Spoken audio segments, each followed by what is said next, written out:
Don't make me let go of her hand, the little girl whispered, and the entire Rossi mansion fell silent. Mafia boss Vincent Rossi had been reaching for the Silver Guardian contract when something else hit the marble floor first. A worn silver bracelet. It spun once beneath the chandelier and stopped against his polished shoe. Richard, the family lawyer, smiled too quickly. "It's just an old piece of costume jewelry," he said. 7-year-old Emily tightened her grip on Angela's hand and shook her head. "No," she said softly. "His mother gave it to her." Vincent forgot to breathe. 3 hours earlier, the Rossi estate had smelled of fresh flowers, expensive cigars, and rain drifting in from the harbor. Men in dark suits stood along the walls. Security guards checked every gate twice. Staff polished silver that did not need polishing. Everything in the house followed rules. Everyone knew where they belonged. Emily did not. She sat quietly on the edge of a long leather bench near the library with her old brown shoes hanging above the floor because her feet could not reach the carpet. Her faded blue dress had been mended at the sleeve with white thread that did not match. She watched people instead of talking to them. Children noticed things adults forgot to hide. A maid passed carrying fresh towels. Another brought tea to the lawyer. Angela moved through the house without making a sound. She carried folded blankets for the guest rooms and stopped for only a second when she passed Emily. "Cold?" she asked. Emily nodded. Angela draped a soft wool blanket across her shoulders before walking away. Nobody thanked her. Nobody seemed to notice she had done it. Emily did. Across the room, Richard stood beside Vincent with a leather folder tucked under his arm. "The paperwork is ready," he said. "Once the guardian is chosen, everything becomes official." Vincent nodded without looking up. His eyes stayed on the fireplace. The old Mafia boss looked powerful to everyone else. His dark suit fit perfectly. His shoulders were straight. His voice never shook. But Emily had seen him standing alone outside the garden earlier. She had seen him stare at a stone angel for a very long time. Lonely people always stood still longer than everyone else. Evelyn arrived a few minutes later, dressed in white and gold, carrying a smile that belonged in magazines. She knelt beside Emily. "Today is important," she said gently. "You'll choose someone who can help guide your future." Emily looked at her hands. Her fingernails were perfect. Her diamond bracelet sparkled. She smelled like roses, but there was another smell underneath. Sharp, bitter, like perfume sprayed to cover smoke. "Thank you," Emily whispered. Evelyn touched her hair and stood again. As she walked away, Angela bent to straighten a crooked picture frame in the hallway. Her sleeve slipped back for only a second. Emily saw the silver bracelet again. Old, scratched, too small for decoration. Angela noticed Emily looking and quickly covered it. "Did it belong to your mommy?" Emily asked.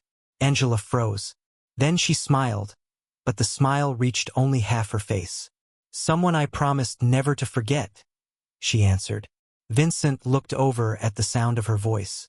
For the briefest moment, his eyes landed on the bracelet before Angela pulled her sleeve down.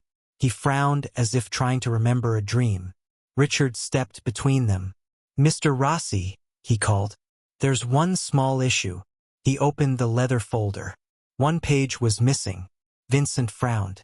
"It was there this morning." Richard forced a laugh. "Probably a simple mistake." Angela lowered her eyes and hurried away carrying clean towels against her chest. Emily watched her disappear down the hall.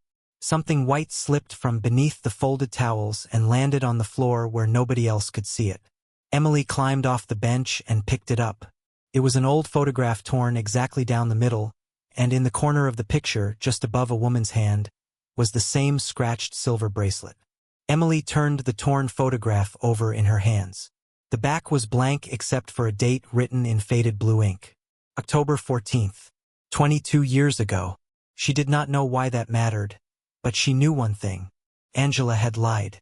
The maid had said the bracelet belonged to someone she promised never to forget. She had never said she was in the picture. Emily slipped the photograph into the pocket of her dress just as footsteps echoed down the hallway. Angela rounded the corner carrying fresh towels. For a second, Her eyes dropped to the floor where the picture had fallen. The color drained from her face. Then she smiled. "There you are," she said softly. "Everyone's looking for you." Emily studied her. Angela's smile was warm. Her voice was calm, but one hand held the towels too tightly. Her knuckles had turned white. Emily reached into her pocket without thinking. Angela's eyes followed the movement. "Did you lose something?"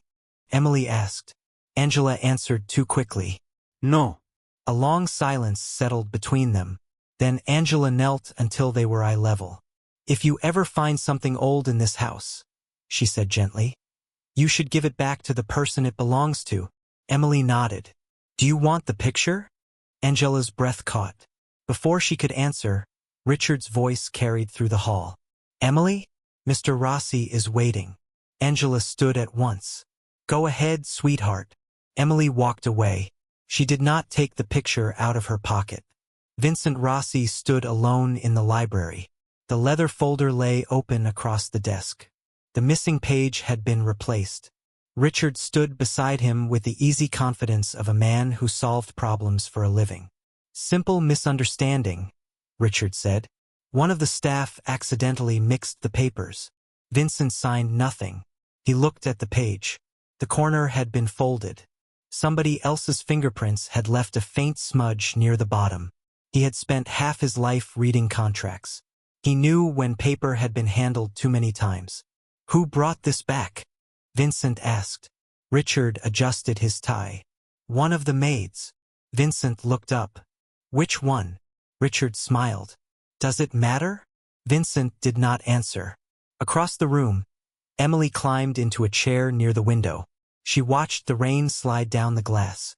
The estate looked enormous from inside, but strange things happened in big houses. Doors opened when nobody touched them. People whispered when children walked by. She reached into her pocket and looked at the torn photograph again. Tiny shape caught her eye. There was something in the background she had missed. A black car. She turned the picture toward the light. The license plate was blurry, but one number stood out. Downstairs, Angela carried a tray of coffee toward the study. Evelyn stopped her halfway. "I'll take that," she said sweetly. Angela shook her head. "Mr. Rossi asked for me." Evelyn's smile stayed exactly the same. "I know." She lifted one cup from the tray. "Strange thing," she said. "I don't remember him drinking coffee anymore." Angela looked down. There were 2 cups on the tray. She had only prepared one. Evelyn noticed her confusion. "Someone must have added it," she said. Angela walked away carrying both cups. She never drank coffee, but she could smell it. One cup carried the rich scent of dark roast. The other smelled faintly of cinnamon and a perfume she recognized. The same perfume Evelyn wore every day. Upstairs, Vincent signed nothing. He quietly slipped his phone from his pocket and opened the security app connected to the estate cameras. He searched the hallway outside the library. 10 o'clock. 10:15. 10:30. The footage jumped. 3 full minutes were gone. Vincent frowned. The system backed up every camera automatically. Missing time was not supposed to happen. Richard noticed the look on his face. "Problem?" he asked. Vincent locked the phone and slipped it away. "Not yet." Emily slid off her chair and walked toward the grand staircase. Angela was waiting below with the coffee tray. One cup was gone. One remained untouched. As Emily reached the bottom step, she saw something caught beneath the silver handle of the tray. A small white sticker from a dry cleaner. She bent down and read the name printed across it. Margaret Rossi. Emily looked down at the tiny white tag hanging beneath the silver tray. Margaret Rossi. She read the name twice because it did not make sense. Angela stopped walking. "Honey?" she asked quietly. Emily did not answer. She reached out and touched the paper tag with one finger. "Who's Margaret?" Angela almost dropped the tray. The china cups rattled against the silver. For one long second, the older woman simply stared at the little girl. Then she carefully slid the tray onto a side table and bent down. "Where did you hear that name?" Emily pointed. Angela looked at the tag. The color left her face again. She pulled it free so quickly that the string snapped. "It's nothing," she whispered. Emily frowned. "You lied." Angela closed her eyes. "Emily, you said you never lie to me." Angela opened her mouth but no words came out. Across the foyer, a grandfather clock chimed the half-hour. The sound seemed to wake her. She slipped the tag into her apron pocket and forced a smile. "Go wash your hands. Dinner will be ready soon." Emily stood perfectly still. Did she know my Mr. Rossi? Angela looked around before answering. She made sure no one else was close enough to hear. Some questions are dangerous in this house. Then she walked away carrying the untouched cup of coffee. Emily watched her disappear through the kitchen door. She did not follow. Instead, she looked toward the grand staircase where Vincent Rossi was coming down from the second floor. He walked slowly, one hand resting against the polished rail. His phone was in his pocket, but his thoughts were somewhere else. Missing camera footage. A contract page that had disappeared and returned. A maid who seemed frightened by a child's question. None of it proved anything. But Vincent had survived too many years in his business by ignoring things that felt wrong. Emily walked up to him. "Mr. Rossi?" He looked down. "Yes." "Who's Margaret?" Vincent stopped halfway down the last step. His expression barely changed, but his hand tightened on the railing. "Why are you asking?" Emily pointed toward the kitchen. Angela had her name. Vincent did not speak. He looked toward the kitchen doors, then back at Emily. "Did Angela tell you that?" Emily shook her head. "I saw it." Vincent knelt until they were almost the same height. "What exactly did you see?" Emily repeated every detail. The silver tray, the little white tag, Angela hiding it, the question she would not answer. Vincent listened without interrupting. When Emily finished, he simply nodded once. "Thank you for telling me the truth." Emily looked at him carefully. "You're sad." Vincent almost smiled. "What makes you think that?" "Sad people look at doors after someone leaves." Vincent glanced toward the kitchen without meaning to. Emily was right. Before he could answer, Richard stepped into the foyer. "There you are," the lawyer said cheerfully. "The guests are arriving." Vincent stood. Richard noticed Emily beside him. "Everything all right?" Vincent studied the lawyer's face. Calm, friendly, professional. "Who handled my mother's belongings after the funeral?" Richard blinked. The question had come out of nowhere. "That was years ago," he said with a small laugh. "I honestly couldn't tell you." Vincent watched him for another second. Richard adjusted his tie. "Why?" Vincent shook his head. "Just remembering things." Richard smiled again, but this time it came a little too late. Some memories are better left alone. Emily looked from one man to the other. She did not understand grown-up conversations, but she understood voices. Richard sounded different now. Softer, careful, like Angela had sounded. Dinner passed quietly. Evelyn laughed with the guests. Richard told stories. Angela served food and avoided looking toward the head of the table. Vincent noticed everything. One fork placed on the wrong side. One napkin folded twice instead of once. One chair left empty beside him. When dessert arrived, Angela placed a slice of cake in front of Emily. Hidden beneath the plate was a folded paper napkin. Emily opened it under the table. 2 words had been written in blue ink. "Keep safe." Emily looked up. Angela was already walking away. Later that night, Emily climbed into bed. She unfolded the napkin one more time. Something small slipped out and landed in her hand. It was a brass key no bigger than her thumb, and tied around it with faded blue thread was a tiny paper tag with the number 214 and the words St. Mary's Hospital. Emily closed her fingers around the little brass key until the edges pressed into her palm. She did not sleep very much. Every time she opened her hand, the tiny paper tag was still there. St. Mary's Hospital. Room 214. Keep safe. Morning came with the sound of polished shoes crossing marble floors and the smell of fresh bread drifting from the kitchen. The Rossi mansion woke up like a hotel. Staff moved quietly. Guards checked doors. Guests arrived for the afternoon gathering. Emily slipped the key into the pocket of her dress before anyone could see it. She was halfway down the hall when Evelyn found her. "Good morning, sweetheart," Evelyn said with a warm smile. "I hear you've had quite an adventure." Emily nodded. Evelyn crouched beside her. "Angela worries too much. She shouldn't fill a little girl's head with old stories." Emily looked at her. She didn't. Evelyn's smile stayed in place.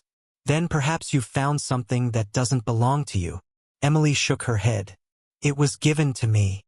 Evelyn held out her hand. "Let me keep it safe." Emily did not move. "No, thank you." Evelyn stood slowly. Children don't always understand what is important. Emily looked past her toward the dining room. "Sometimes they do." Evelyn's smile disappeared for less than a second. "Mr. Rossi is waiting." The family meeting was held in a long room lined with dark wood and old portraits. Emily had never liked it. The chairs were too big. The table was too long. The grown-ups talked like children were decorations. Vincent sat at the far end. Richard stood beside him with a stack of papers. Angela was near the wall pouring coffee for guests. She never looked up. Emily walked toward her, but one of the security guards stepped into her path. "Miss Evelyn asked that you stay with the family," he said politely. Emily stopped. "Angela is family." The guard smiled kindly. "She's staff." Emily looked around the room. Nobody said anything. Angela kept pouring coffee. Vincent noticed the exchange, but Richard leaned down to speak to him before he could stand. "The contracts need your attention," the lawyer said. Emily stayed where she was. She reached into her pocket and wrapped her fingers around the brass key.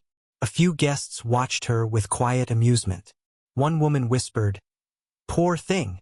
Another answered, "She'll learn how these houses work." Emily heard both of them. She walked to an empty chair against the wall and climbed into it by herself. Angela finally looked up. Their eyes met for only a second. Angela gave the smallest shake of her head. "Do not say anything." Emily understood. She stayed quiet. Lunch was served. Angela carried silver trays from the kitchen. Richard walked over to Vincent and handed him a folder. "The final guardian documents," he said. Vincent took them but did not open them. His eyes drifted toward Emily sitting alone. "Why isn't she eating?" he asked. Evelyn answered before anyone else could. "She wanted to be difficult." Emily stood up. "I wasn't hungry." Evelyn smiled. "See?" Vincent looked at the untouched plate in front of Emily. Then he looked at Angela. The maid's hands were shaking just enough to make a spoon rattle against a saucer. Vincent noticed. So did Richard. "Angela," Richard said smoothly, "perhaps someone else should serve today. You don't seem well." Angela lowered her head. "Yes, sir." She placed the tray down and turned to leave. Emily jumped from her chair. She didn't do anything wrong. The room grew quiet. Richard folded his hands. "No one said she did." Emily held her ground. "You're sending her away because of me." Richard's voice stayed calm. "Adults are handling adult matters." Emily looked at Vincent. He said nothing. She swallowed hard but did not cry. Instead, she reached into her pocket and pulled out the tiny paper tag that had been tied to the brass key. "Angela told me to keep something safe," she said. Angela's eyes widened. "Emily." Richard took one step forward. "I think that's enough." Emily looked down at the tag, then back at Richard. "If it's not important," she asked quietly, "why did you write your name on the back of it?" Richard's face did not change, but his hand moved toward his pocket as if he had forgotten something. And when Emily turned the little paper over, neat black letters covered the other side. "Richard Collins. Room 214.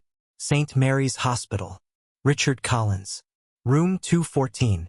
St. Mary's Hospital. Nobody in the dining room spoke. Emily held the little paper tag with both hands because she suddenly understood it was heavier than it looked. Richard recovered first. A soft laugh escaped him. "That isn't what you think it is," he said. His voice was calm. Again, too calm. He reached out his hand. "May I see that?" Emily took one small step backward. "No, sir." Richard smiled at the guests. Children collect odd little things. I volunteered at St. Mary's years ago. They use tags like that for storage rooms. Emily looked down at the paper. It says room 214. Richard's smile stayed in place. Then perhaps they changed the numbering system. Vincent said nothing. He simply held out his hand toward Emily. Come here. Emily crossed the room and placed the tag in his palm. Richard watched every movement. Angela stood frozen beside the serving table. Vincent turned the paper over slowly. The handwriting was familiar. He had seen it thousands of times. Contracts, letters, holiday cards sent to business partners. Richard Collins always made the letter R the same way. One long line, one short hook. Vincent looked up. Richard met his eyes without blinking. I told you, the lawyer said. I spent years helping with charity work. Vincent folded the paper and slipped it into his jacket pocket. I'm sure there's an explanation. Richard nodded. Of course there is. Dinner ended soon after. Guests drifted into the drawing room. Music started somewhere down the hall. Staff cleared the tables. Angela disappeared into the kitchen. Emily found Vincent standing alone near the library windows. Rain tapped softly against the glass. Are you mad? She asked. Vincent looked down at her. Why would I be? Because I didn't give the paper to Mr. Collins. Vincent looked outside for a moment before answering. Did Angela ask you to protect it? Emily nodded. Did she tell you why? No. Vincent smiled a little. Then you did the right thing. Emily reached into her pocket again. There's something else. Vincent looked surprised. Emily slowly placed the brass key into his hand. The old metal was warm from being carried all day. Tied to it with faded blue thread was another tiny piece of paper. Vincent turned the key over. On one side, someone had stamped the number 214. On the other side were 3 small letters. SMH. His expression changed. Very slightly. Emily noticed. You know that place. Vincent rubbed his thumb across the old brass. St. Mary's used to have a children's wing. Emily waited. Vincent did not say anything else. Instead, he crouched down. Did Angela give you this? Emily shook her head. She hid it in my napkin. Vincent looked toward the kitchen doors. A memory had started moving somewhere deep inside his mind. A hospital hallway, white walls, the smell of antiseptic, his mother holding someone's hand, a little brass key hanging from a ribbon. The memory disappeared before he could catch it. Mr. Rossi? Emily whispered. What? You look sad again. Vincent closed his hand around the key. Maybe I'm remembering something I forgot. Just then, a housekeeper hurried through the hallway carrying a basket of folded laundry. A wool coat slipped from the top and landed on the floor. Angela rushed over to pick it up. Something fell from one of the pockets. A small black object hit the hardwood and slid across the floor until it stopped beside Vincent's shoe. Angela went pale. Richard appeared almost immediately. I'll get that, he said, but Vincent bent down first. It was an old flip phone. The screen was cracked. The battery was barely attached with tape. He pressed the side button out of habit. The phone flickered to life. There were no messages. No contacts. No photographs. Only one saved number. Vincent stared at the screen for a long, silent moment. Then he looked up at Richard. Tell me something, he said quietly. Why is my late mother's private phone number saved in Angela's coat? Vincent Rossi did not hand the old phone back. He looked at the cracked screen one last time, then closed it and slipped it into the inside pocket of his jacket. Richard's smile stayed where it was, but his eyes followed the movement. I'm sure there's a reasonable explanation, the lawyer said.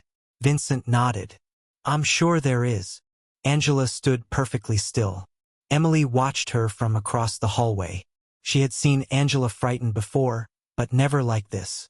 It was not the fear of being punished. It was the fear of someone else getting hurt. Emily walked over and gently touched Angela's hand. I didn't tell him about the key, she whispered. Angela looked down at the little girl. Why not? Emily shrugged. You said to keep it safe. Angela swallowed hard. You don't want anything for helping me?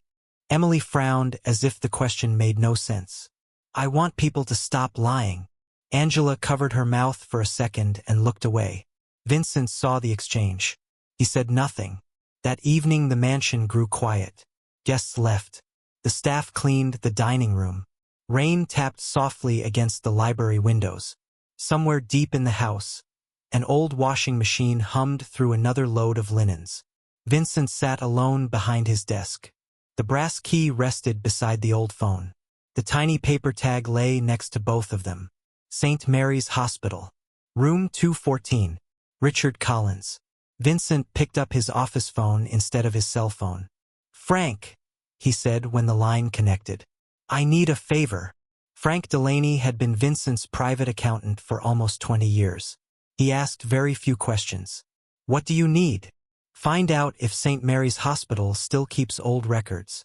Frank was quiet for a moment. How old? Vincent looked at the date written on the torn photograph Emily had given him earlier. 22 years. That's a long time. I know. Should I tell Richard? Vincent stared at the rain running down the glass. No. Frank understood immediately. I'll call you back. Vincent hung up. 10 minutes later his desk phone rang again. Frank sounded different this time. I made one call. And St. Mary's closed the children's wing years ago. Vincent looked at the brass key. Go on. Room 214 wasn't a patient room. Vincent sat up straighter. What was it? Frank shuffled papers. Private records storage. Vincent did not answer. Frank continued. One more thing.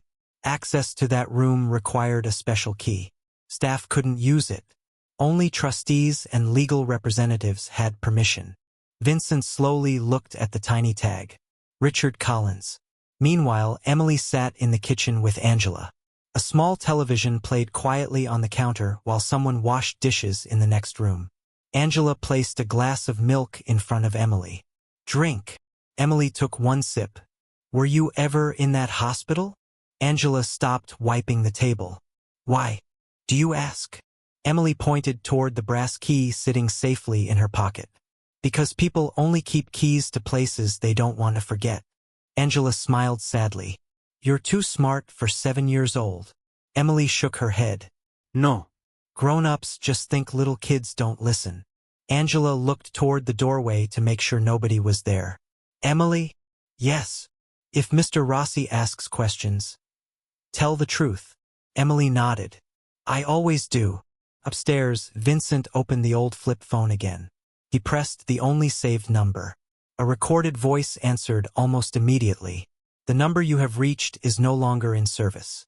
He was about to close the phone when something caught his eye. The battery had shifted loose. Folded beneath it was a tiny piece of paper no bigger than a postage stamp. Vincent carefully pulled it free. There was only one line written across it. Do not trust the papers. Ask Margaret. Vincent read the sentence twice. Margaret had been dead for 22 years. His eyes drifted toward the closed library door. He thought about Richard replacing the missing contract page. He thought about the missing security footage. He thought about Angela hiding old things instead of throwing them away. Then, for the first time in a very long time, Vincent Rossi wondered if he had spent half his life trusting the wrong person while quietly ignoring the one person who had been trying to protect his family all along. Vincent Rossi folded the tiny note and slipped it back beneath the battery of the old phone exactly where he had found it. He sat alone in the dark library while rain tapped against the windows. The grandfather clock ticked steadily across the room. He had spent years believing that loud men were dangerous. Experience had taught him something different. The quiet ones were the people who changed lives. He picked up his desk phone. Marco, he said. An older voice answered almost immediately. Marco Santini had served Vincent's father long before Vincent had taken control of the family business. I'm listening. Tomorrow morning, I want everyone in the East Parlor. Marco did not ask why. Everyone. Vincent looked at the old flip phone. And, don't tell Richard. Downstairs, Emily sat in the kitchen while Angela folded towels. A small lamp over the sink filled the room with soft yellow light.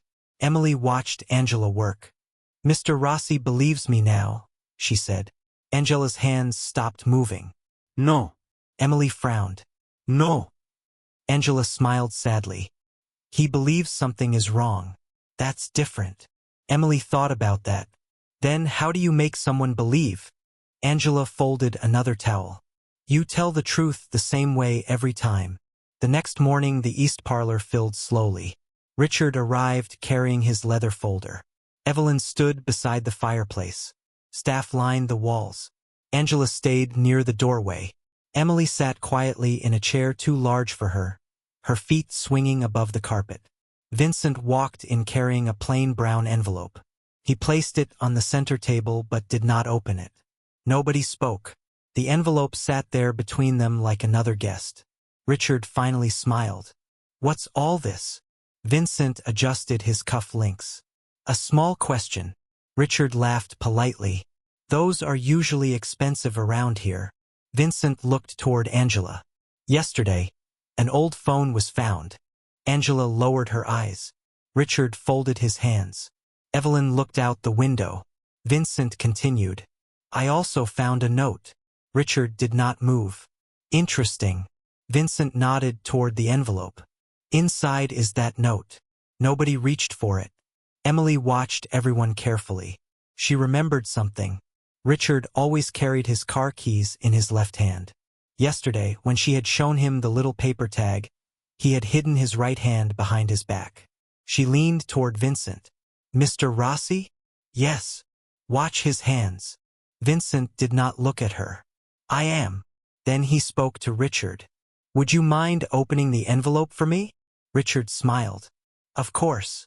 He reached toward the table. Halfway there, his hand stopped, just for a second. Then he switched hands and picked up the envelope with the other one. Emily sat up straighter. See? She whispered. Vincent noticed. So did Marco. Richard opened the envelope and frowned. It was empty. I'm afraid someone played a trick, he said with a nervous laugh. Vincent looked disappointed. Really? Richard handed the envelope back. There's nothing inside. Vincent nodded slowly. You're right. He took the envelope and turned it upside down. A single folded piece of paper slid onto the table. Richard stared at it. He had not looked inside long enough to miss it. Evelyn took one small step backward. Angela covered her mouth. Nobody moved toward the note. Vincent looked at Richard. You were very sure it was empty. Richard cleared his throat. I must have missed it. Emily shook her head. No, sir. The room turned toward her. Emily pointed at Richard's hand. He didn't miss it. Richard forced a smile. What do you mean? Emily answered in the simple way only children could. You picked the envelope up with the wrong hand. Silence settled across the room. Emily looked at Vincent. Yesterday he hid his right hand because he was scared. Today he used his left hand because he forgot to be careful. Richard laughed, but nobody joined him. At that exact moment, a phone began to ring. The sound came from Richard's jacket pocket. He did not answer it. The ringing stopped. A second later, the old flip phone in Vincent's pocket vibrated for the very first time in 22 years. And when Vincent looked down at the screen, only one message appeared. Don't let Richard destroy the second photograph. Richard looked from the phone to Emily, and for the first time since this began, he realized the little girl was no longer standing by herself. The message stayed on the cracked screen for only a few seconds before it disappeared. Nobody in the East parlor moved. Richard Collins looked at Vincent. Vincent looked at the old phone. Emily was the first to speak. I told you it wasn't empty, she whispered. Vincent slowly slipped the phone into his jacket pocket. Marco, he said quietly. The old consigliera stepped forward. Sir, close the doors. No one argued. The heavy oak doors shut with a deep, solid sound. Richard laughed softly. Surely we're not going to let a broken toy and a text message turn into a family crisis. Vincent looked at him. No. Richard relaxed a little. Good. Vincent's voice stayed calm. A family crisis happened a long time ago. Silence settled over the room again. Emily looked toward Angela. The maid stood near the wall with her hands folded together. Emily noticed something. Angela was looking at the old grandfather clock. Not the people. Not the phone. The clock. Emily tugged gently on Vincent's sleeve. Mr. Rossi? Yes. She keeps looking at the clock. Vincent followed Emily's eyes. The old clock had belonged to his mother. It had never left the room. Angela lowered her head when she realized he was watching. Vincent walked across the parlor and stopped beside the clock. Angela, he said softly. She looked up. Yes, sir? What are you waiting for? Angela's eyes filled with tears. The hour. Richard took one quick step forward. Mr. Rossi, this has gone far enough. Vincent lifted one hand. Richard stopped talking. Emily walked toward the clock. She remembered something else. Years ago, when she had first come to the mansion, Angela dusted everything herself. Every chair, every picture frame, every shelf, but never the clock. You told me not to touch it, Emily said. Angela nodded. I know. Emily looked at Vincent. She said someone left something there. Richard's smile disappeared. A child is confused. Emily shook her head. No, sir. You told me the same thing yesterday. Richard blinked. I never spoke to you about that clock. Emily looked at him with complete certainty. Exactly. Nobody breathed. Vincent reached for the brass pendulum. Richard took another step. Mr. Rossi, that's an antique. We should have someone. Vincent pulled the pendulum free. Something small dropped onto the wooden floor. A silver key. Angela covered her mouth. Emily picked up the key before anyone else could. Tied to it was a faded blue ribbon. It matches mine, she whispered. Vincent held out his hand. Emily gave him the key. Marco moved beside Vincent without a word. The old consigliere studied the shape of the metal. There's a lock for this, he said quietly. Angela closed her eyes. Yes. Vincent looked at her. Where? Angela's voice barely carried across the room. Your mother's desk. Richard laughed again, but there was no warmth left in it. Margaret Rossi died 22 years ago. That desk has been empty since the funeral. Vincent turned toward the library. Has it? 10 minutes later they stood inside the old study. Dust covered the shelves. The curtains stayed closed. Margaret Rossi's desk sat beneath the window exactly where she had left it.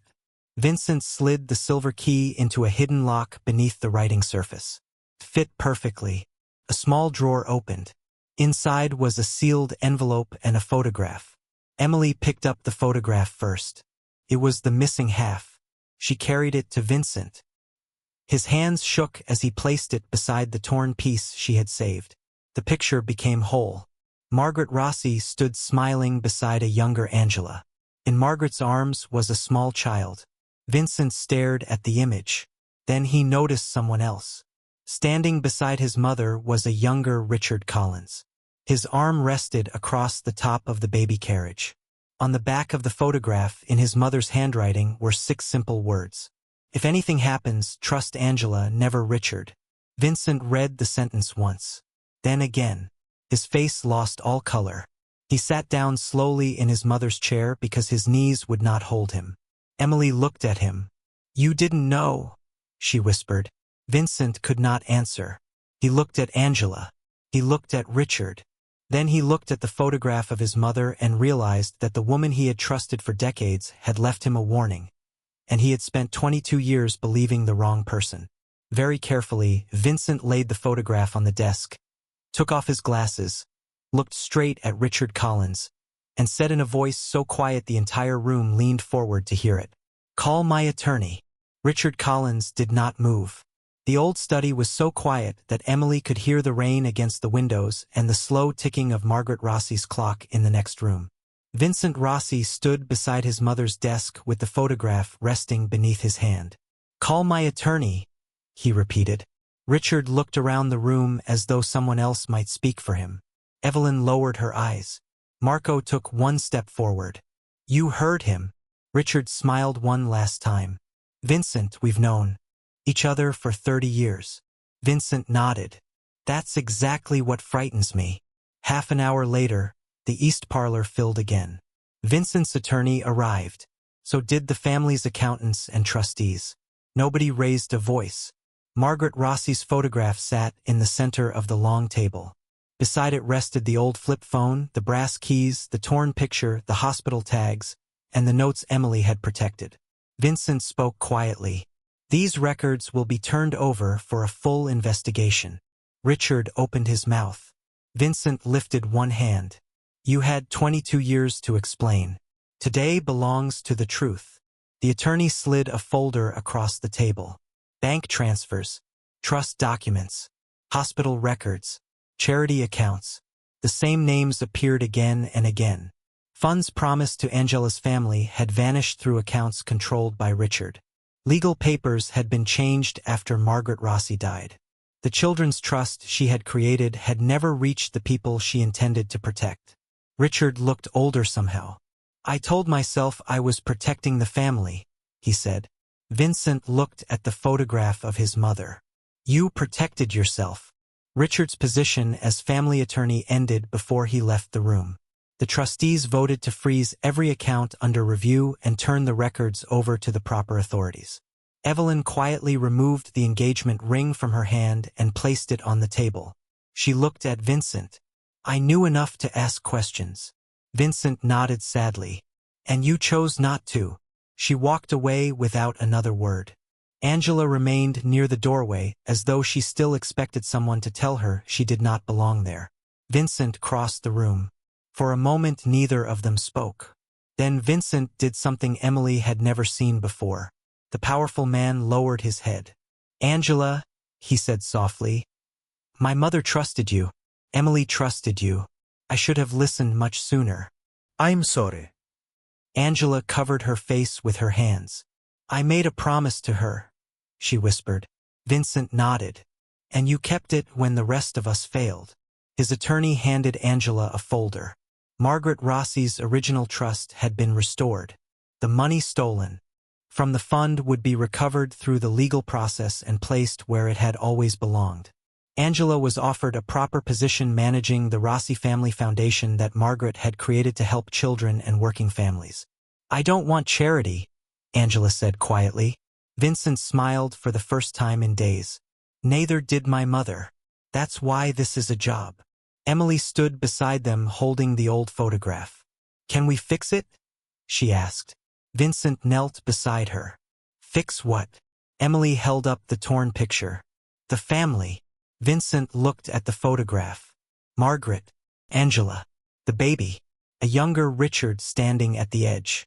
A life broken apart by choices. We can't change yesterday, he said, but we can stop lying about it. The picture was placed into a new frame exactly as it was, tear and all. Vincent refused to hide the damage. A week later, the mansion felt different. Staff ate together in the kitchen after work. Names were spoken instead of titles. The old study stayed open. Margaret Rossi's photograph stood on the desk beside the brass key and the cracked flip phone that Vincent decided to keep. Emily came home from school one afternoon and found Angela waiting with a glass of cold milk and a warm plate of cookies. Vincent sat at the kitchen table instead of his office. Big meeting? Emily asked. Vincent smiled. The foundation board approved the scholarships your Miss Angela wanted. Emily climbed into her chair. Good. Vincent looked at her. Is that all? Emily took a sip of milk. No. She looked at Angela, then back at Vincent. Next time a little girl tells you something, don't wait so long. Vincent could not answer right away. He reached over and straightened the old photograph on the table.